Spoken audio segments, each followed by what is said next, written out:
Hi friends, welcome back to my YouTube channel salt and pepper family. അപ്പോൾ ഇന്നത്തെ vlog എന്ന് പറഞ്ഞിട്ടുണ്ടെങ്കിൽ ഒരു താറാവ് റോസ്റ്റ് റെസിപ്പി വ്ളോഗാണ്. ബാക്കി കാര്യങ്ങളൊക്കെ നമുക്ക് വീഡിയോയിലൂടെ കാണാം. അപ്പോൾ നമ്മൾ ഡക്ക് റോസ്റ്റിൻ്റെ റെസിപ്പി ഇവിടെ സ്റ്റാർട്ട് ചെയ്യാൻ വേണ്ടി പോവുകയാണ്. അപ്പോൾ ഇവിടുത്തെ സൂപ്പർ മാർക്കറ്റിലെല്ലാം ഇങ്ങനെയാണ് നമുക്ക് ഡക്ക് കിട്ടണത്. നമ്മളിത് ഇനി കട്ട് ചെയ്തെടുക്കണം. അപ്പോൾ ഈ ഒരു വോൾ ഡക്ക് എനിക്ക് 1 kg 700 ഗ്രാമിലാണ് കിട്ടിയേക്കുന്നത്. ഇതിൻ്റെ ഉള്ളിലായിട്ടൊരു കവറിലാക്കിയാണ് ആ ലിവർ പാർട്സും കാര്യങ്ങളൊക്കെ അവർ വെച്ചേക്കുന്നത്. നമുക്കിതൊന്ന് കട്ട് ചെയ്തെടുക്കാം. അങ്ങനെ നമ്മുടെ താറാവ് ഇവിടെ കട്ട് ചെയ്ത് റെഡി ആയിട്ടുണ്ട്. ഇനി നമുക്കിതൊന്ന് വേവിച്ചെടുക്കണം. അപ്പോൾ ഞാൻ കുക്കറിലിട്ടാണ് ഇത് വേവിക്കാൻ വേണ്ടി പോണത്. അപ്പോൾ നമുക്കിതിനകത്തേക്ക് മസാലകളെല്ലാം ഇടാം. ഞാനിവിടെ എടുത്തേക്കണത് 1/4 ടീസ്പൂൺ മഞ്ഞൾപ്പൊടി, ഒരു 1.5 ടേബിൾ സ്പൂൺ മല്ലിപ്പൊടി, ഒരു 3/4 ടേബിൾ സ്പൂൺ കാശ്മീരി മുളക് പൊടി, പിന്നെ ഒരു ടേബിൾ സ്പൂൺ കുരുമുളക് പൊടി, 1.5 ടീസ്പൂൺ ഗരം മസാല. ഇത് അതിനകത്തേക്ക് ആഡ് ചെയ്തിട്ട് നമുക്കൊന്ന് മിക്സ് ചെയ്തെടുക്കാം. ഇനി നമുക്കിതിലേക്ക് ആവശ്യത്തിനുള്ള ഉപ്പ് ആഡ് ചെയ്യാം. പിന്നെ ഒരു ഹാഫ് ലെമൺ, ഉപ്പും ഹാഫ് ലെമണും ആഡ് ചെയ്ത് ഇനി നമുക്കൊരു 3/4 കപ്പ് വെള്ളം കൂടി ഒന്ന് ചേർത്ത് കൊടുക്കാം. എന്നിട്ട് ഇതൊന്നും കൂടി നല്ലപോലെ ഒന്ന് മിക്സ് ചെയ്തെടുക്കാം.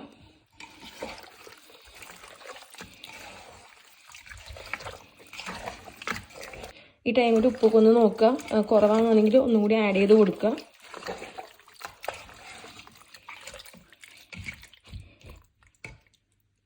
അപ്പോൾ അങ്ങനെ മാരിനേറ്റ് ചെയ്ത ഡക്ക് നമ്മളിപ്പോൾ അടുപ്പത്ത് വെച്ചിട്ടുണ്ട്. ഒരു വിസിൽ വരുമ്പോഴേക്കും ഓഫാക്കി ഇടുക. കാരണം ഇത് ബ്രോയിലർ ഡക്കാണ്. അപ്പോൾ ഒരു വിസിൽ മതി. എന്നിട്ട് ആ വിസിലൊന്ന് സെറ്റാക്കി കഴിയുമ്പോൾ നമുക്ക് തുറന്ന് നോക്കാം. ഈ ഒരു ഗ്യാപ്പിൽ നമുക്ക് റോസ്റ്റ് ചെയ്യാനുള്ള ബാക്കി ഐറ്റംസൊക്കെ ഒന്ന് റെഡിയാക്കാം. പിന്നെ നാടൻ താറാവയ്ക്ക് എന്നാണെങ്കിൽ നമുക്കൊരു വിസിൽ വന്നിട്ട് ഒന്ന് സിമ്മാക്കിയിട്ട് 2 വിസിലും കൂടി വെയിറ്റ് ചെയ്യാം. നേരത്തെ പറഞ്ഞ പോലെ കുക്കറിൽ വെക്കാണ്ട് പാത്രത്തിലാണെങ്കിൽ നമുക്ക് വെക്കാം. അതാകുമ്പോൾ ഇത്തിരി കൂടി വെള്ളം കൂടുതൽ ഒഴിച്ചിട്ട് സിമ്മാക്കി നല്ലപോലെ ടൈം എടുത്ത് വേവിക്കണം. അങ്ങനെ ഡക്ക് നല്ല പാകത്തിന് വെന്ത് വന്നിട്ടുണ്ട്. ഇനി നമുക്ക് റോസ്റ്റ് ചെയ്യാനുള്ള മസാല റെഡിയാക്കാം. അതിനുവേണ്ടി ഞാനിവിടെ 2 മീഡിയം സൈസ് സവാളയും ഒരു 12 ചെറിയ ഉള്ളിയും അരിഞ്ഞു വെച്ചിട്ടുണ്ട്. പിന്നെ എടുത്തേക്കുന്നത് ഒരു 3 പച്ചമുളകും ആവശ്യത്തിന് വേപ്പിലയും പിന്നെ 1 ടേബിൾ സ്പൂൺ വീതം ഗാർലിക്കും ജിഞ്ചറും. ഇപ്പോൾ ചട്ടി ചൂടായിട്ടുണ്ട്. നമുക്കിനി അതിനകത്തേക്ക് ഒരു 3 ടേബിൾ സ്പൂൺ ഓയിൽ ഒഴിച്ച് കൊടുക്കാം.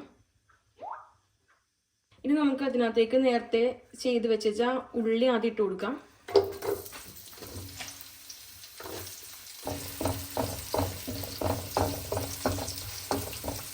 നമുക്ക് അതിനകത്തേക്ക് സവാളയും കൂടി ഒന്ന് ആഡ് ചെയ്ത് കൊടുക്കാം.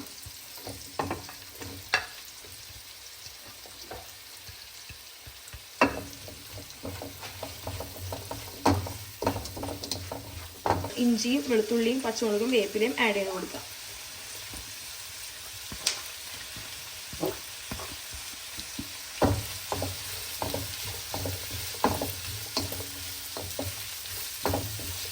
ഇനി ഇതൊരു ബ്രൗണിഷ് കളറാണ് വരെ ഒന്ന് വഴറ്റിയെടുക്കണം. ഇടയ്ക്കിടയ്ക്ക് ഒന്ന് ഇളക്കി കൊടുക്കാം.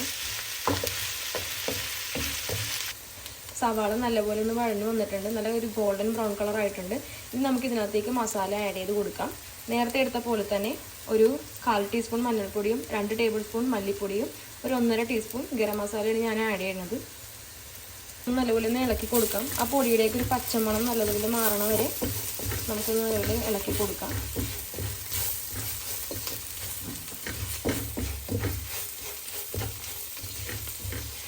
ഒരു തക്കാളിയും കൂടി ആഡ് ചെയ്ത് കൊടുക്കാം.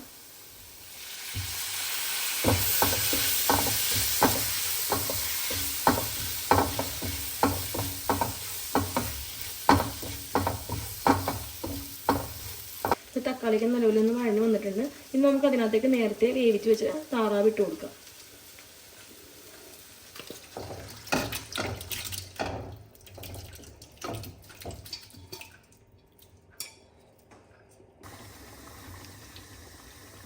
ഇനി ഫ്ലെയിം ഒന്ന് കൂട്ടി വെച്ചിട്ട് ഈ വെള്ളം ഒന്ന് വറ്റിച്ചെടുക്കാം. ആ ഒരു ടൈമിൽ നമ്മുടെ മസാലയെല്ലാം താറാവിലേക്ക് പിടിക്കും. നമ്മുടെ താറാവ് കറിയുടെ വെള്ളമൊക്കെ ഏകദേശം വറ്റിയിട്ടുണ്ട്. ഇനി നമുക്ക് അതിനകത്തേക്ക് ഒരു ടീസ്പൂൺ കുരുമുളക് പൊടിയും കൂടി ആഡ് ചെയ്ത് കൊടുക്കാം.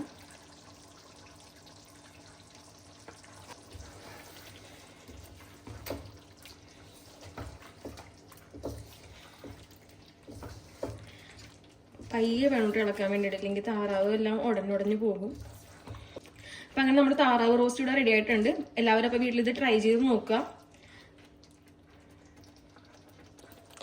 അപ്പോൾ അടുത്തൊരു വീഡിയോയുമായി അടുത്തൊരു ദിവസം കാണാം. ബൈ.